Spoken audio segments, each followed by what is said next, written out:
नमस्कार, प्रारंभ पर आप सभी का स्वागत है। मैं अवनीश, हमारे साथ हैं बाबा रामदास जी। बाबा जी, आपका बहुत-बहुत स्वागत है, नमस्कार। दर्शकों, जय श्री राम। जय जय श्री राम। दर्शकों, 2015 में चुन के आने वाले कनाडा के पीएम जस्टिन ट्रूडो 9 साल के अपने कार्यकाल के बाद कल शाम उन्होंने कनाडा टाइम के हिसाब से 6 बजे प्रेस कॉन्फ्रेंस किया और उन्होंने कहा कि अब वो इस्तीफा दे रहे हैं और जब तक उनका रिप्लेसमेंट नहीं आ जाता, यानी कोई नया पीएम नहीं चुन लिया जाता उनकी पार्टी लिबरल से, तब तक वो पद पर कार्यवाहक के रूप में बने रहेंगे। लेकिन एक कांड और किया उन्होंने जाते जाते। 25 मार्च तक उन्होंने संसद को स्थगित कर दिया। ऐसा क्यों किया? क्योंकि अपोजिशन पार्टी इसी संसद के सत्र में उनके खिलाफ अविश्वास प्रस्ताव लेके आ रही थी। तो क्या ट्रूडो को बेइज्जत होना तय था? अविश्वास प्रस्ताव आने के बाद उसका पास हो जाना तय था, इसलिए उन्होंने सरकने का ये रास्ता चुना। लेकिन एक इंपॉर्टेंट चीज और है भारत के हवाले से। खालिस्तानियों के पिताश्री, चाचाश्री, मामाश्री, जो कुछ भी कह लीजिए, उसके रूप में ट्रूडो ने अपने 9 सालों में बड़ी ख्याति पाई है। और खालिस्तानियों का एक और सहारा वो जो है अब नहीं रहा। इस हवाले से बाबा रामदास जी से बेहतर हमारे पास कोई अतिथि नहीं है प्रारब्ध के इस मंच पर जो इन सारी चीजों पर बात करें। बाबा जी, अब क्या भूमिका, क्या सवाल? ये तो अनाथ हो गए खालिस्तानी। हमारे यहाँ देशज में एक शब्द है टूअर। अब क्या होगा भाई? कनाडा का जो होगा होगा। बहुत से लोग सोचेंगे कि अब नया आएगा पीएम तो हमारे रिश्ते सुधरेंगे कि नहीं सुधरेंगे। अरे वो किनारे है। लेकिन हमारा जो एक भारतीय के तौर पर कंसर्न ये है कि ये जो ससुर जी थे, जो भी रिश्ता आप कर लीजिए, अब क्या होगा इन खालिस्तानियों का? कनाडे छाप खालिस्तानियों का। सर, ये कनाडा जो है ना, कनाडे की तंबू कुछ साल पहले ही उखड़ना शुरू हो गया था। और हमारे वाले जो खालिस्तानी हैं, और आपको मालूम है उधर तो ट्रूडो गए और हमारे सिर्फ खालिस्तानी नहीं सर, मैं इसको थोड़ा और बड़े रूप में देखूं तो पंजाबी भी रड़ुआ हो गए सब।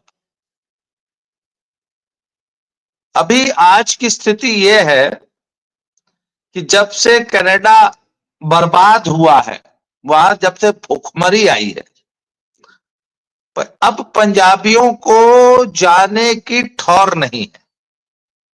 आज की तारीख में पंजाबियों के सामने जो सबसे बड़ा डायलेमा चल रहा है, एक तो पंजाबी को पंजाब में नहीं रहना, ये तय है। जाना उसको विदेश ही है, चाहे कुछ हो जाए। शरीर बेच के जाएगा, वहां शरीर जाके बेचेगा। उसको अगर समझा दो कि अरे वहां भूखमरी है, साले यहां करके खा लो, नहीं मानेगा। तो आज की तारीख में पंजाबी के सामने जो सबसे बड़ा चैलेंज आया हुआ है कि अब जाए तो जाए कहां, जाना जरूर है। तो ट्रूडो ने पंजाबियों का सपना तोड़ दिया। ट्रूडो ने ओ मुल्क ता स्वर्ग गया, पंजाबियों के स्वर्ग को ट्रूडो ने नर्क बना दिया। हालांकि बनाया भी इन्होंने नहीं है, पंजाबियों ने। उस स्वर्ग को नर्क बनाने वाले भी यही है, आप्रवासी। मैं सिर्फ पंजाबी नहीं हूं, उसमें बांग्लादेशियों का, पाकिस्तानियों का, कुछ चाइनीज का, कुछ और अरब कंट्रीज का, कुछ यूक्रेन वालों का, मतलब जहां से जो भिखमंगा उठा वो कनाडा पहुंच गया। कनाडा वालों को भी बहुत मजा आ रहा था, क्योंकि जो आ रहा था वो 20-25 लाख रुपया लेके आ रहा था। मतलब billions and billions of dollars Canada को मुफ्त में आ रहे थे, मुफ्त में। एक कमरे में भी कॉलेज चल रहा है, 300 छात्रों का एडमिशन है।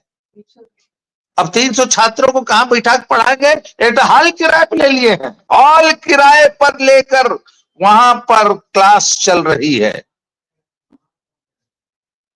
एडमिशन दे दिया है, बोला जी मैं रहूंगा खाऊंगा कहां, इससे हमें क्या मतलब। अब आप ये सोच लीजिए, मान लीजिए लखनऊ के बगल में संडीला में, मान लीजिए कोई संडीला में एक तो कॉलेज खोल दिया जाए, या मलिहाबाद में, मलिहाबाद के एक गांव में एक तो यूनिवर्सिटी खुल जाए, वहां पे एक कमरा हो और एक हॉल हो, बोले लड़के पढ़ रहे हैं साहब, बोले तब हम लोग रहेंगे कहाँ, बोले इससे हमसे थोड़े ना मतलब है, मलिहाबाद में तुम कहाँ रहोगे, -40 डिग्री में। सर ये हालत थी, और कनाडा को खूब बिलियंस ऑफ डॉलर्स आ रहे थे, इनको बड़ा अच्छा लग रहा था। फिर सर बाद में जब वहां पे फूड का क्राइसिस आया, जब वहां पे हाउसिंग का क्राइसिस आया, वहां भयानक महंगाई हो गई, वहां भयानक बेरोजगारी हो गई, जो बच्चे थे वो, जो बच्चे जो वहां पे $20 वेज थी वो $5 में काम करने को तैयार थे, तो वहां के स्थानीय लोगों को रोजगार मिलना बंद हो गया, वहां के स्थानीय बच्चों को कॉलेज में एडमिशन मिलने बंद हो गए, वहां का स्थानीय बच्चा $100 अगर फीस देता था तो ये सब 1000 देते थे, ये भी लूट थी। स्थानीय बच्चे की फीस $100, इनसे 1000 ले रहे थे सब, तो इनको एडमिशन देंगे, उनको क्यों देंगे, $100 वाले को क्यों देंगे। तो सर ये सारा मेस कनाडा में क्रिएट किया, और जब भयानक गुस्सा पब्लिक में हो गया कि इसने तो कनाडा को बर्बाद, और सर क्राइम की तो ये स्थिति है कि आप कल्पना नहीं कर सकते। कनाडा में वहां के चीफ ने, पुलिस चीफ ने बोला कि हे भाई लोग, अपनी गाड़ी की चाबी अपने घर से बाहर रख के सो, जिससे जब कार चोरी करने वाला गिरोह आए तो उसको चाबी बाहर ही मिल जाए, आपकी कार लेके चला जाए, कार बेशक चली जाए, जान है तो जहान है, कपार तो नहीं फोड़ेगा, तुम्हारा हाथ गोड़ नहीं तोड़ेंगे सब, अथवा गोड़वा बचा लो, कार जाती है जाने दो। ये पुलिस चीफ ने अपने देश की जनता को इंस्ट्रक्शन दिया था कि जब कार चोरी करने वाले लुटेरे डकैत तुम्हारे घर में घुसे तो उनसे झगड़ा नहीं करना है, गहना कपड़ा गहना गुड़िया सब बाहर में रख दो, बस जान बचाओ किसी तरह इन डकैतों से। लीडर ऑफ अपोजिशन के दोस्त की गाड़ी उसके घर से चुरा के ले गए, लीडर ऑफ अपोजिशन ने पुलिस को फोन किया, गए हम देख रहे हैं सीसीटीवी में, देखो हमारी सुपर लग्जरी गाड़ी को कुछ चोर चुरा रहे हैं। बोले सर चुराने दीजिए सर बाहर मत आइएगा, गाड़ियां जाती है जाने दीजिए। बोले अरे तुम सब काहे नहीं आ रहा, बोले सर हम लोग अन्य कामों में बिजी है। तो गाड़ी चली गई, पियरे पॉलीवर अपने दोस्त के साथ उस गाड़ी का पीछा करते करते एक रेलवे यार्ड में गए, मालगाड़ी जहां लोड होती थी, ये सब भी घुस गए उस गाड़ी के पीछे, इनके सामने उनकी गाड़ी एक कंटेनर में लोड होकर एक अरब देश में चली गई, ये कुछ नहीं कर पाए लीडर ऑफ अपोजिशन, जो कि अब अगले प्रधानमंत्री होने जा रहे हैं।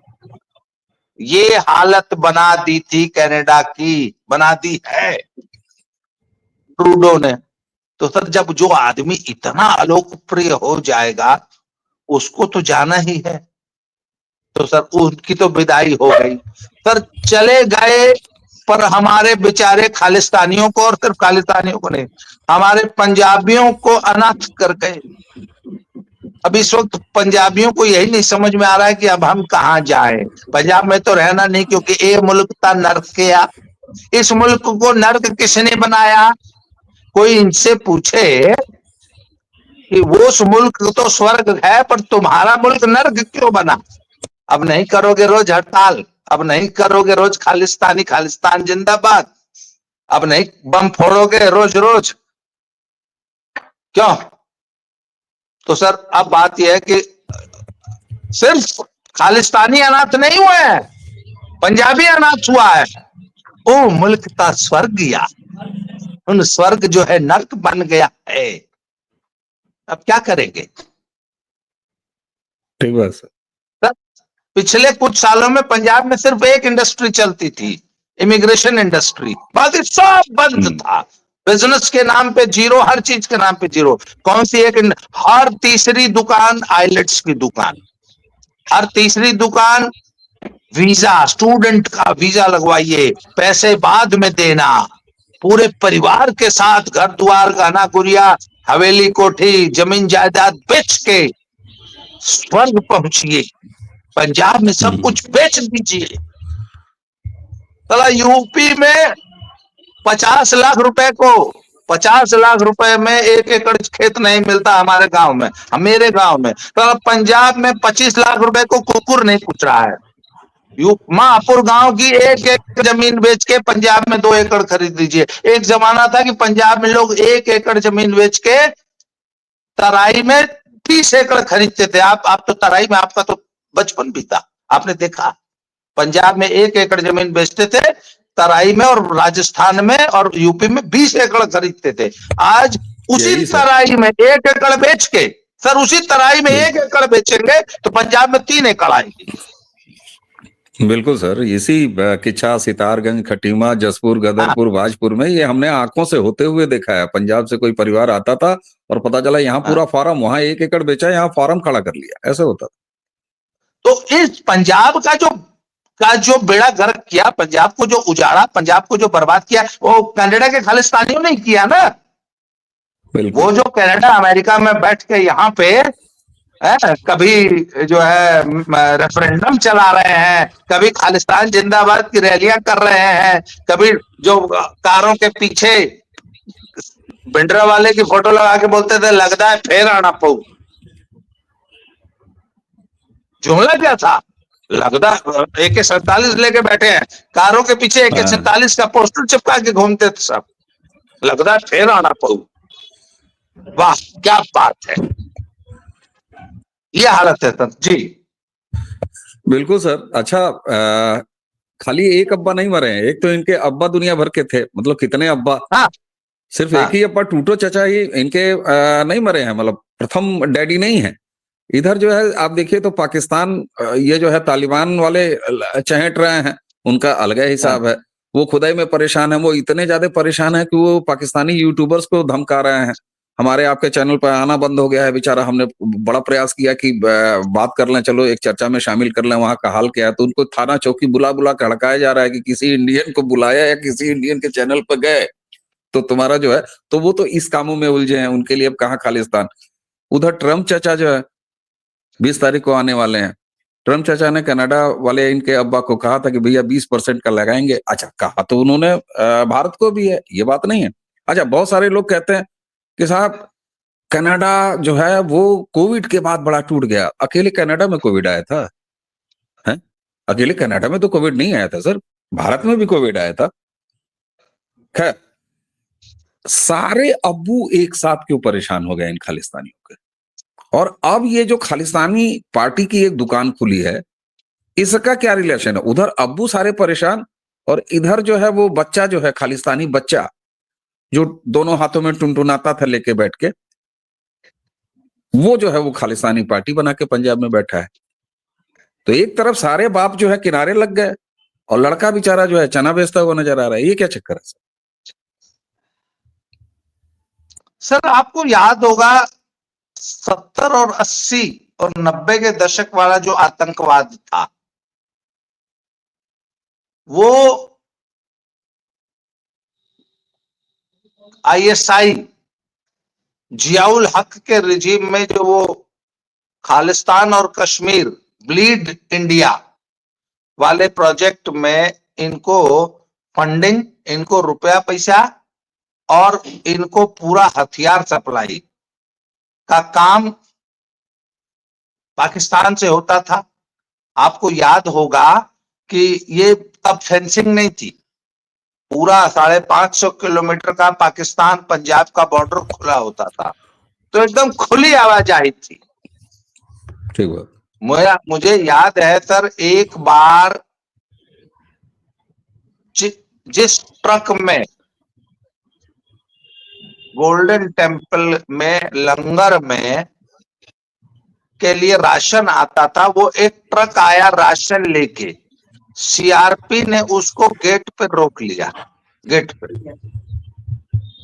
CRP वहां लगी हुई थी, तो सीआरपी ने बोला सर इसमें ऊपर ऊपर तो आटा लदा है पर नीचे रॉकेट प्रोपेलर और AK-47 का एक ट्रक हथियार आया, एक ट्रक, और उसके ऊपर घी के पीपे और आटे की बोरियां लदी थी। वो ट्रक 2 या 3 घंटा दरबार साहब के बाहर खड़ा रहा, सीआरपी ने रोक रखा था। दिल्ली तक खबर गई और 3 घंटे बाद इंदिरा जी का शासन था, दिल्ली से खबर आई कि जाने दो, एक ट्रक हथियार गया था। ये इसका जिक्र बहुत सारे लेखकों ने अपनी किताबों में किया है, जनरल बरार से लेके खुशवंत सिंह से लेके जितनी भी किताबें ऑपरेशन ब्लू स्टार पे लिखी गई हैं सब पे। तो सर वो एक ट्रक हथियार कहां से आया था? पाकिस्तान से आया था। पाकिस्तान से, ठीक है ना सर। आज स्थिति वो नहीं है। आज एक तो पूरे बॉर्डर पे फेंसिंग है और हथियारों की स्मगलिंग बहुत ज्यादा डिफिकल्ट हो गई है, बहुत। मतलब अब तो किसी तरह एक आंख छो AK-47 अगर आ जाए तो आ जाए, नहीं तो बड़ा मुश्किल है। उसके बाद सर नकली नोट करेंसी, और उसके बाद नार्को टेररिज्म, है ना, नशे अच्छा, के इसमें रूप सर में। आगे, हाँ इसमें आगे बढ़े अगर आप, उससे थोड़ा पहले मैं थोड़ा सेकंड लूंगा। आपने कहा कि नकली नोटों वाला काम, तो ये नोटबंदी से यहाँ भारत सरकार ने कर दिया, नोटबंदी से इसकी नसबंदी हो गई। और ये जो ड्रग ट्रैफिकिंग वाला मामला था, नार्को टेररिज्म, इसका मतलब है कि इससे ये खालिस्तानी फंडिंग भी तो होती थी। ISI मान लीजिए बिल्कुल इनको बिल्कुल देती थी, बेचती थी, तो ये उसको पैसे में कन्वर्ट करते थे। इसका अर्थ ये है कि ISI अगर इनके लिए कुछ नहीं कर पा रही है, इसका मतलब है कि बॉर्डर से अब पूरी तरीके से ड्रग्स की तस्करी को भी भारत सरकार ने अपनी सीमाओं से रोक दिया है। वरना इनके लिए बिल्कुल। तो फंडिंग का एक रास्ता था ही। और एक चीज और इसके सर, अलावा वो हवाला NGO से वाला पैसा किस्सा। आता था, इसके अलावा हाँ, हवाला से पैसा आता था, NGO के माध्यम से पैसा आता था, अरबों रुपया। सर भारत सरकार ने, मोदी रिजीम ने पिछले 10 सालों में इन सभी रास्तों को एक एक करके धीरे धीरे बंद कर दिया। ऊपर से पाकिस्तान कंगाल हो गया सर, पाकिस्तान कंगाल हो गया, कनाडा कंगाल हो गया, यूके कंगाल हो गया, यूरोप के सभी देश भुखमरी और कंगाली के रास्ते पे चल रहे हैं। वहां से फंडिंग खालिस्तानियों की बंद हो गई। जो डायस्पोरा वहां थी वो वीक हो गई, वो वीक हो गई, उनके पास पैसे बिल्कुल। खत्म हो गए। तो सर कुल मिला एक के और कंट्री है सर, खालिस्तानियों की। एक और एक और डेस्टिनेशन सर, ऑस्ट्रेलिया। ऑस्ट्रेलिया जरा सा दूसरे तरीके से, वो न कंगाल हुआ न परेशान हुआ, बल्कि उसने खुद ही फिल्टर लगा लिया। ऑस्ट्रेलिया अगर आप हाँ देखिए तो ये भारत के विदेश नीति की आप सफलता कह सकते हैं कि ऑस्ट्रेलिया ने खुद ही फिल्टर लगा लिया। वो भी एक बड़ा डेस्टिनेशन था इनके लिए। जी सर। तो अब कुल मिला के ये पार्टी पार्टी जो खेल रहे हैं खालिस्तानी, पंजाब में जो नई पार्टी अभी 14 को बनाएंगे, तो आखिर अब ये जिए खाएंगे कैसे? उधर ट्रूडो चचा भी चले गए, सारे अब्बू इधर उधर हो गए, ये जिए खाएंगे कैसे? सर वो हमारे यहाँ जब लड़का कंपटीशन की तैयारी करता है इलाहाबाद में, प्रयागराज में और दिल्ली में, तो बाप उसको हर महीने मनी ऑर्डर भेजता है। पर सर इधर बाप को आ गया हार्ट अटैक, तो मम्मी का मैसेज आया है कि ये बेटा पापा अब ठीक नहीं है, अब अस्पताल में है या इलाज करा रहे हैं, दुकान पे नहीं जाते हैं, इसलिए अब कुछ महीने पैसा नहीं आएगा, तुम ट्यूशन पढ़ा के काम चलाओ। तो सर खालिस्तानियों के अब्बू कंगाल हो गए या बीमार हो गए या नहीं रहे या मर गए, तो अब खालिस्तानी अपनी ट्यूशनी पढ़ा के पंजाब में काम चलाएंगे। तो खालिस्तानियों ने नई पॉलिटिकल पार्टी बनाई है। सर आखिर तंदूर को तो गर्म रखना है ना। हाँ। तो अच्छा, इनको खालिस्तान के नाम पे पैसा नहीं मिलेगा, पंजाब में फंडिंग नहीं मिलेगी। सर इनकी खालिस्तानियों की इस वक्त जो सबसे बड़ी प्रॉब्लम है ना, इनकी फंडिंग के सोर्स सूख गए। तो इनको अब अपनी लोकल फंडिंग जुटानी है, तो वो लोकल फंडिंग का सबसे आसान तरीका भारत पार्टी खोल देश लो। में है कि एक पॉलिटिकल पार्टी बना लो। पार्टी खोल लो, बिल्कुल सही बात। सर पहले इन्होंने पार्टी बनाई थी, आम आदमी पार्टी इन्हीं की पार्टी थी, खालिस्तानियों की इन्हीं की पार्टी पार्टी थी, था। वो खालिस्तानी अरे तो एजेंडा सर, लेके ही चल रही थी। अरे तो सर ये फंड देते थे ना, कुछ अपने भी रखते थे, कुछ आम आदमी हाँ पार्टी हाँ हाँ अरविंद केजरीवाल गैंग को देते हैं। अब यहाँ पर फाइनेंसर है हाँ जो है वो फाइनेंस विहीन हो गया, तो क्या करे। हाँ सर, नहीं नहीं उतनी सी बात नहीं है। खालिस्तानी हाँ। इनको पैसा भी देते थे और वोट भी देते थे। खालिस्तानियों ने आम आदमी पार्टी के लिए वोट का इंतजाम किया था, ये मैं तो इसका प्रत्यक्षदर्शी हूं।